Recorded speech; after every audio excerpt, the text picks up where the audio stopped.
जो भी आपका टफ सब्जेक्ट होता है, ठीक है, आप बताएं कि यस इनऑर्गेनिक सर। और फिर आपका फिजिकल केमिस्ट्री आपको टफ लगता है, ठीक है, तो उसको यस ओवरकम सर। करने के लिए मतलब क्या क्या स्ट्रैटेजी अपना सकते हैं, क्या क्या कर ओके, सकते फर्स्ट ऑफ ऑल जो जो टेस्ट सीरीज होते हैं, जितने भी टेस्ट सीरीज होते हैं, हैं? इन सबको पहले एनालाइज करना जरूरी है। फर्स्ट ऑफ ऑल पहले तो अपने टीचर से हमें कंसल्ट करना चाहिए कि sir my this topic is weak, I can't score well. So he will guide books and whatever the direction he will give, that's the best direction you can get.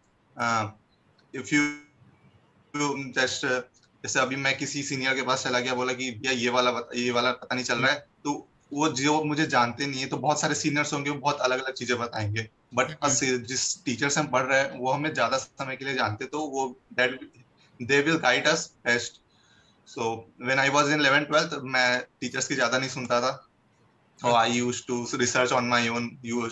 मैं खुद से books ढूंढता था कौन से अच्छे। Hmm, but what I did in third year, in my drop year, I just listen what they said and come just blindly followed them, and that's okay, what helped me to improve those topics. Okay, I will say that focus on previous year questions more and more. If in some basic, subjects you are not अगर हम capable नहीं है अच्छे, तो previous year books is a very good thing. Hmm, okay. तो जैसे ये भी ऐड कर सकते हैं ना इसमें कि जो टफ सब्जेक्ट होता है उस पे थोड़ा सा ज़्यादा टाइम दें, राइट? हाँ, ये yes sir. ज़्यादा टाइम दें एंड Yes. क्या होता है ना, जैसे बहुत सारे बच्चे ऐसे होते हैं जो टफ है बोल के उसको छोड़ देते हैं, इग्नोर करते हैं, राइट? तो Yes sir. धीरे धीरे जब आप टफ Yes sir. चीज़ों को आप छोड़ते जाते हैं तो वो और भी ज़्यादा टफ हो जाता है, और भी कठिन हो जाता है, तो आपके लिए बाद में Yes. बहुत मुश्किल होता है उस चीज़ को क्लियर कर पाना। ओके, तो Yes sir. दूसरा मेरा क्वेश्चन ये है, आप मतलब आईआईटी जेई का प्रिपरेशन के लिए कब आप सोचे थे कि हमको आईआईटी जेई क्लियर करना है? मतलब कौन सा क्लास में थे तुम? ये मैंने डिसाइड किया था 10th क्लास में। मैं one of my friend was so obsessed with IIT. He always shows IIT posters, IIT colleges photos. So hmm, from there, I got interest in these exams. So in 10th, I okay, decided that I will do IIT, but it's not like I started in 10th only. मैं 10th में preparation start नहीं किया था, I 11th में हम्म। start किया था. ऋतिक, ऐसा होता है ना, बहुत सारे But I was बच्चे clear आजकल from क्या 10th. करते हैं, 6 7 से ही वो लोग टारगेट बना लेते हैं कि हमें आईआईटी से ही क्लियर करना है, तो अ, ये भी सही है ना आपके ख्याल से? तो आपका एक जर्नी वो और भी आसान I हो think जाता है, ये right? yeah, it's good, but I think not good for everyone. सबके लिए I नहीं है think सही, from राइट? sixth,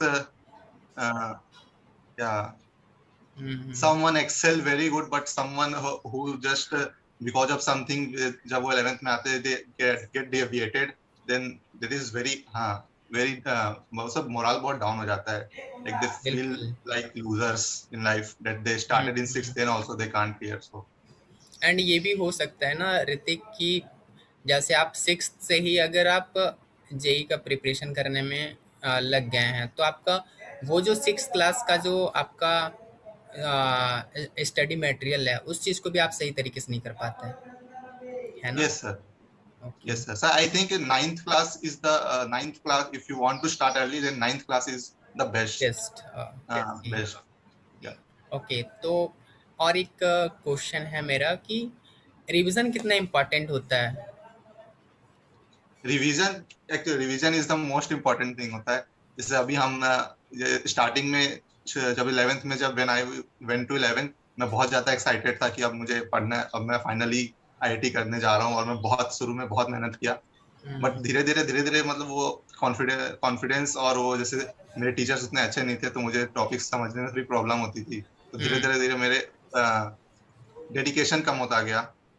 और उस वजह से फिर मैं, और ये रिवीजन पार्ट को मैंने कभी ध्यान नहीं दिया, तो मैं पीछे के पार्ट जो मेरे अच्छे थे वो भी मैं शुरुआत के वो भी भूलना शुरू हो गया मैं। सो आई थिंक कंटिन्यूअसली रिवाइज करना इन एक प्लान होना चाहिए, लाइक 15 आफ्टर 15 डेज और after 7 days I will revise what I studied 7 days back, and this cycle should go on for the great. whole 2 year. Okay and mock test या फिर जो test series होता है बहुत Yes. Previous year के, right, तो वो सब सॉल्व करने का भी फ़ायदा मिलता है, तो क्या क्या फ़ायदा मिलता है स्टूडेंट को जेई जब प्रिपरेशन के? ओके, सो मैं अपने एक्सपीरियंस से अगर बताऊं तो मैं मॉक टेस्ट से बहुत ज्यादा डरता था कि यार ओके। मेरे तैयारी नहीं हुई है अच्छी अच्छी, तो मैं मॉक टेस्ट देने से बहुत ज्यादा देने नहीं जाता था, हम्म। बहुत ज्यादा मिस करता था।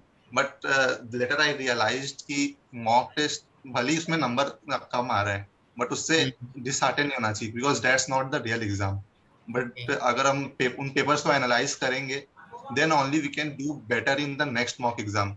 इफ भी अगर हम्म। हम उसको छोड़, अगर हम पहला मॉक टेस्ट छोड़ दिए, देन हमें अपनी गलतियां भी नहीं पता चली, एंड वो fear will continue, and that fear will just continue to whole 2 year process, and it will affect the whole preparation.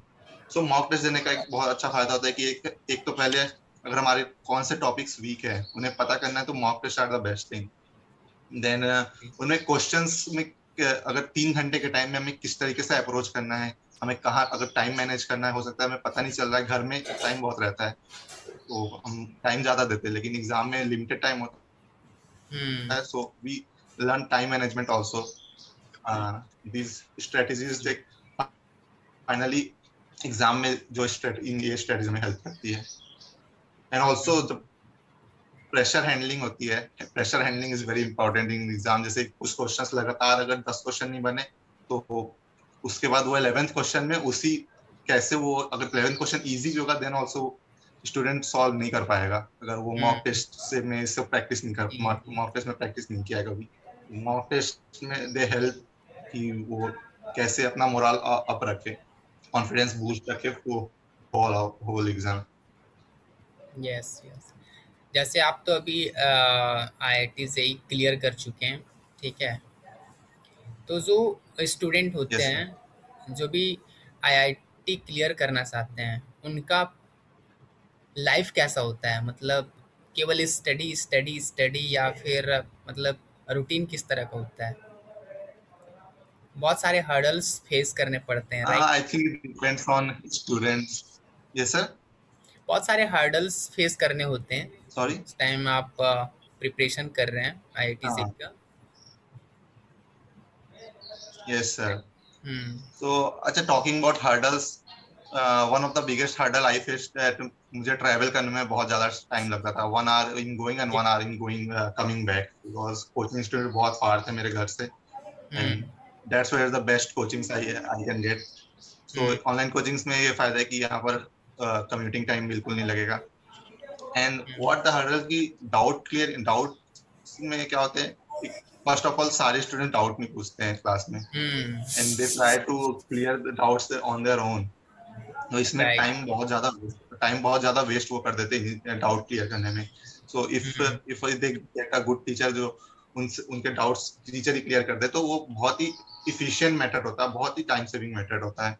Hmm. And also जब कई बार कुछ होते कि कुछ टॉपिक्स जैसे मैं पहले मिस कर दिया था, तो मैं जब वो 12th में वही टॉपिक्स पढ़ रहा था, तो मैं अपने सर के पास जाता नहीं था ये सोच के सर बोलेंगे ये तो 11th का टॉपिक है, अभी पूछ रहे हो, अभी ये वाला पढ़ रहे हो, ये वाले आते right question. Right. And actually it happened, जी, मुझे ये सर होता है। फॉरगेट भूल जाते थे खुद भी। जी। तो एक्चुअली ये एब्सोल्युटली। बहुत ज्यादा प्रॉब्लम होती है। तो आई थिंक एक ईडीडीसीएस का ये चीज मुझे अच्छी लगी, जैसे इसमें टीचर्स अलग अलग टॉपिक्स के अलग अलग टीचर्स हैं, हम्म। तो उसमें भी स्टूडेंट कभी भी पूछ सकता है, लाइक होल 2 year में उनको पता है कि इस टीचर ने ये टॉपिक पढ़ाया, तो वो कभी भी वो डाउट पूछ सकता है, उनको कभी ये बिल्कुल ऐसी बिल्कुल। प्रॉब्लम नहीं आई जो मैंने फेस की। जी जी। बिल्कुल। तो these two problems I think these are most common problem I think. Hmm. Okay. And one thing मेरा। that motivation बनाए रखना for 2 years is very important. Hmm. That अगर हम टीचर पे बिलीव करें, then I think 2 years के लिए it becomes very easy. Believe in teachers. I think one of the thing I learned in 3 years, believe in teachers is very important. Absolutely. Okay, तो मेरा अगला question है ऋतिक जी कि exam मान लीजिए 3 महीना बाद है आपका, राइट? तो इस टाइम में आपके पास बहुत सारे प्रेशर्स Yes. होते हैं, बहुत सारा प्रेशर आता है। तो इस टाइम में मतलब कैसा रूटीन होना चाहिए, क्या शेड्यूल होना चाहिए अगर आप आईआईटी जेईई का प्रिपरेशन कर रहे हैं तो?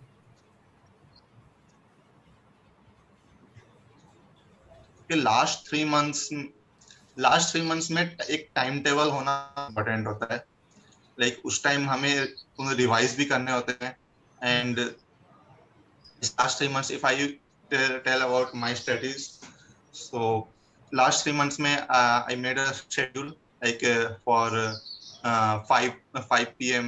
In the evening I will study, and then I used to write whatever मैं जो भी पढ़ता था 5 p.m. तक, I used to write what were the problems. Like in this topic I forgot this formula, or I forgot this concept. So after 5 I used to मैं उन्हीं फॉर्मूलों के वापस जाके रिवाइज करता था।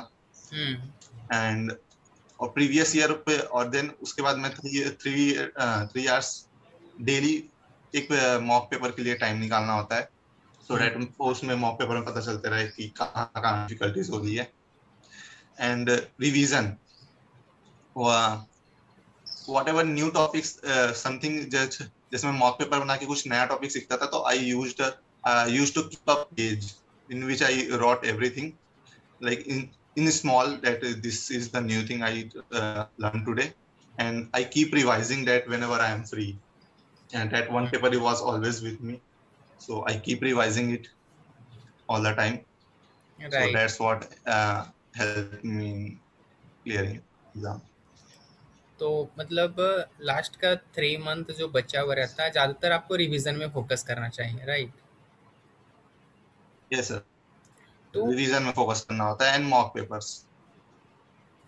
एंड इससे पहले मेरा बात हुआ था रिंकू जी से, तो वो ये चीज़ बता रहे थे जी। कि आपको और नए टॉपिक्स पे पढ़ना ही नहीं है, आपको न्यू चीज़ें और पढ़ना बंद करना है। जो चीज़ें आप पढ़ चुके हैं उस पे ही रिवीजन करते रहना। Yes. ये चीज़ सही है क्या? Yes. ओके। Yes sir, ये सही है। मतलब what I mean when I said that new thing, actually those are just वो पुरानी चीजें थी, but मैं वो भूल चुका हूँ completely, like I completely forgot that part. So I used to write कि ये part मैं completely forgot कर चुका है, and जब मैं answers देखा तो then I revised कि oh this was the thing. So वो मैं एक पेपर में write कर लेता था कि ये मैं भूल गया था, and this was the new thing I learned कि ये अच्छा ये क्वेश्चन को ऐसे अप्रोच करना था, ये पुराने टॉपिक थे। Okay, great. अगला क्वेश्चन मेरे ये है ऋतिक जी कि जैसे इस टाइम में लॉकडाउन चल रहा है, राइट? तो इस टाइम में बहुत सारे बच्चे तो घर पे हैं, कोचिंग्स एंड कॉलेज तो सारे बंद हैं, है ना? हाँ यस। तो इस टाइम में बच्चे घर पे हैं तो उनको क्या-क्या स्टडी स्ट्रैटेजी अपनाना चाहिए? किस तरह वो अब माहौल क्रिएट कर पाएँ? क्योंकि कॉलेज पे आप जाते हैं एंड आप कोचिंग जाते हैं तो आपका माहौल क्रिएट रहता है ना? माहौल बने रहता है एंड आप अपने आप को पुश यस करते हैं पढ़ने के लिए। लेकिन अभी तो आप घर पे हैं, तो माहौल कैसे क्रिएट करा जाए? कि सो अभी घर पे रहने का सबसे बड़ा प्रॉब्लम होता है कि यहाँ पर डेविएशंस बहुत होते हैं, हाँ। बार बार माइंड बहुत ज्यादा डेविएट करता है इधर। सो आई थिंक हियर एक टीचर की रिस्पॉन्सिबिलिटी ज्यादा होती है कि वो अपने आई थिंक जो स्टूडेंट्स जो भी एस्पायरेंट्स अभी प्रिपेयर कर रहे हैं, उन्हें इस टाइम लॉकडाउन के टाइम अपने टीचर्स पे बहुत ज्यादा उनसे कॉन्वर्सेशन करना चाहिए कि सर मुझे आज मैं पढ़ रहा था, like I can't study for 1 hour, 2 hour, and then I started thinking something else. So I think teachers से continuously communication करना is very important for all the aspirants जो in COVID situation, because यहाँ पर mind बहुत ज्यादा deviate होने वाला है, बिकॉज घर में रह रहे दिन भर, they are not meeting anyone else. So I think यहाँ पर teachers की responsibility is more. ओके, तो मतलब आईआईटी से बीटेक करने का क्या क्या बेनिफिट्स हैं? आईआईटी से बीटेक करने का first of all benefit obviously placements, because वही देख के हम ओके, मोटिवेट होते हैं फर्स्ट ऑफ ऑल. पहली बात और तो सेकंड थिंग आई प्लेसमेंट है। थिंक, और क्या क्या चीज़ें? हाँ, और फिर मैं बोलूंगा कि वहां पर जब स्टूडेंट्स वे बहुत डिफरेंट डिफरेंट जगह से स्टूडेंट्स आते हैं विद डिफरेंट माइंडसेट्स, हम्म तो हम अपने एक छोटे से एरिया से निकलते हैं तो हमें अलग अलग लोगों की थिंकिंग पता चलती है. देन हमें पता चलती है कि लाइफ में मतलब कैसे कैसे मतलब how people are there, and hmm someone is people want to start up, कुछ बिजनेस स्टार्ट करना चाह रहे हैं, कोई जॉब के लिए प्रिपरेशन कर रहा है, कोई आईएएस के लिए प्रिपरेशन कर रहा है. तो हम्म वहां पर बहुत ही अच्छे अच्छे ब्रेन्स होते हैं. तो वहां पर हमें बहुत ही अच्छी एक्सपोजर मिलती है कि लाइफ में ये भी चीजें होती है, ये भी हम कर सकते हैं. So exposure is the most important thing, जो हमें आइडिया आने के बाद हमें पता चलेगा कि exposure is how much important. And वही अगर अगर किसी लोकल कॉलेज में पढ़ते हैं तो वहाँ के स्टूडेंट्स में वो कॉम्पिटिटिवनेस नहीं होती है. वो उतने कॉम्पिटिटिव नहीं होते, लाइक उतने अलग. यहाँ पर student get motivated themselves by looking around them. Right. So that I think student will know after getting to IIT. Much this is important. बहुत सारे बच्चे आईआईटी के लिए स्पेशली कोटा जाते हैं, है ना? Yes sir. Yes sir. बहुत सारे हाँ बच्चे yes. मतलब स्पेशली आईआईटी के लिए ही कोटा जाते हैं, राइट? एंड कोटा इसलिए फेमस है हाँ कि yes sir. वहाँ पे इस चीज़ की तैयारी होती है स्पेशली। तो आपको क्या लगता है, मतलब आपको अगर आईआईटी जेई एडवांस का तैयारी करना है तो कोटा जाना बेस्ट है, या फिर क्या आपका क्या पॉइंट ऑफ व्यू है, आप क्या सोचते हैं?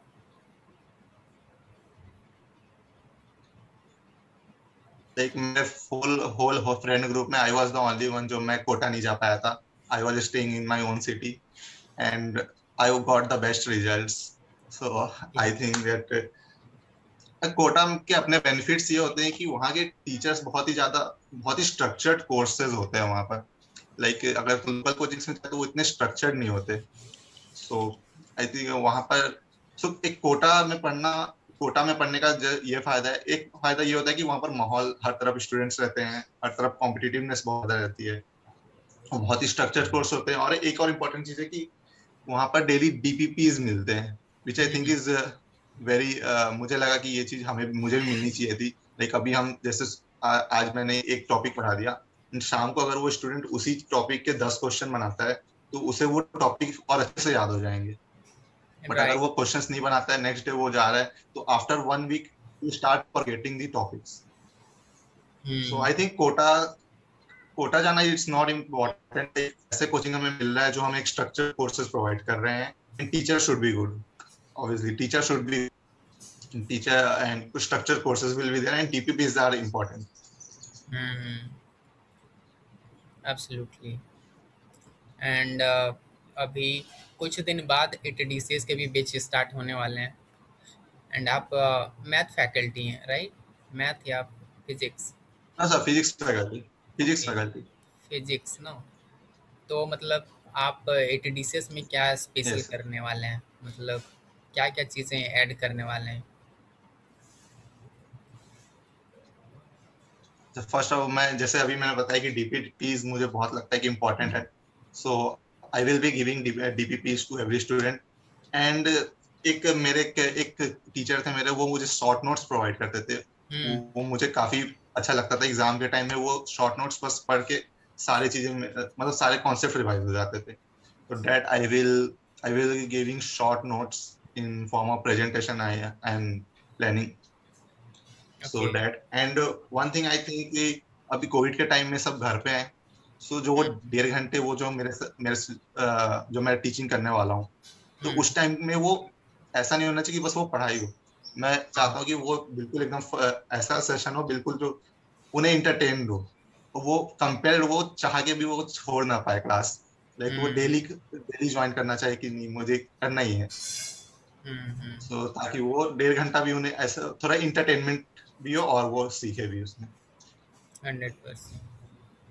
ऐसी और भी चीज़ें हैं, जैसे आप एक्स्ट्रा सपोर्ट कर सकते हैं। ठीक है, क्लास तो कर क्या? लेते हैं बच्चे, बट बहुत सारे बच्चे ऐसे होते हैं कि कोई भी चीज़ अगर दिमाग में है, क्वेश्चन है, तो वो लोग पूछते यस नहीं सर। हैं, है ना? हाँ। तो थोड़ा सा फ्रैंक रह के भी आप फ्रैंक वे में आप पढ़ा सकते हैं, एंड आप यस सर। फीडबैक ले सकते हैं। एंड उसके बाद थर्ड चीज़ है कि आप वन टू वन भी कन्वर्सेशन कर सकते हैं कि आपको कुछ डाउट्स है। अगर किसी का हाँ यस क्वेश्चन सर। है तो आप उसमें वन टू वन जा सकते हैं, हाँ राइट? यस सर, लाइक मैं ये भी क्या इसमें ऐड करना चाहूंगा कि जैसे कोई स्टूडेंट को कुछ टॉपिक समझ नहीं आया, तो इट विल बी मैं उसमें नए तरीके से इन डिफरेंट वेज में I will try to teach him, so that उनके डाउट उसके कॉन्सेप्ट सबके क्लियर हो जाए। हम्म। ग्रेट। बहुत अच्छा लगा आपसे ऋतिक जी। और पहले पहले तो नेटवर्क का बहुत इश्यू हो रहा था और हमको हाँ लग रहा हाँ था यस कि सर। शायद आपके तरफ से है, बट बाद हाँ में देख रहे हैं कि मेरे तरफ से ही शायद कुछ प्रॉब्लम था। ठीक है। हाँ, पता नहीं sir, I think thank you बाद में सो तो मच, अभी आप अच्छा हो अपना गया। प्रीशियस टाइम दिए एंड Yes, इस लाइफ में जुड़े, है ना? और और हाँ एक चीज़ आप ऐड करिए इसमें कि ये जो बच्चे आईआईटी जी का प्रिपरेशन कर रहे हैं, ठीक है, तो उनको आप क्या मैसेज देना चाहेंगे इस टाइम में, लॉकडाउन पेंडेमिक सिचुएशन के लिए? मतलब अगर कोई ट्रिक्स हो या फिर स्ट्रैटेजी हो, कुछ भी। ये जैसे अभी प्रिपरेशन जैसे स्टार्ट करना होता है, तो फर्स्ट ऑफ ऑल मैं बोलूंगा कि वो पहले अपना हैबिट बनाए कि 3 आवर्स कंटिन्यूअसली बैठने का, हुँ, वेदर दे स्टडी और नॉट, बट 3 आवर्स कंटिन्यूअसली एक जगह उनको बैठने का। बिकॉज अगर थोड़ी देर पढ़ना, 1 घंटा पढ़ना, फिर आधा घंटा पढ़ना, तो वो इफेक्टिव हुँ, पढ़ाई नहीं होती उसमें। तो पहले मैं बोलूंगा कि स्टार्टिंग में फर्स्ट ऑफ ऑल सबसे इंपॉर्टेंट चीज तो ये होती है कि 3 घंटा वो बैठना, अ, हुँ, वो अपने स्टडी टाइम को करे कि एक जगह बैठना है। एंड सेकंड चीज मैं हम बोलूंगा कि जहाँ वो टीचर्स पे कम्प्लीटली बिलीव बिलीव करें। एंड हियर यहाँ तो टीचर्स आईआईटी ऑलरेडी क्लियर कर चुके हैं, so I think there should be no doubt about why they should believe और not. Hmm. So this two जैसे थिंग्स आईआईटी से ही I think are very important. Tough थोड़ा-सा है, टफ भी है, इतना ज़्यादा ईज़ी भी नहीं है, राइट? हाँ। बहुत कम ही स्टूडेंट होते हैं जो क्वालीफ़ाई कर पाते हैं, ठीक है?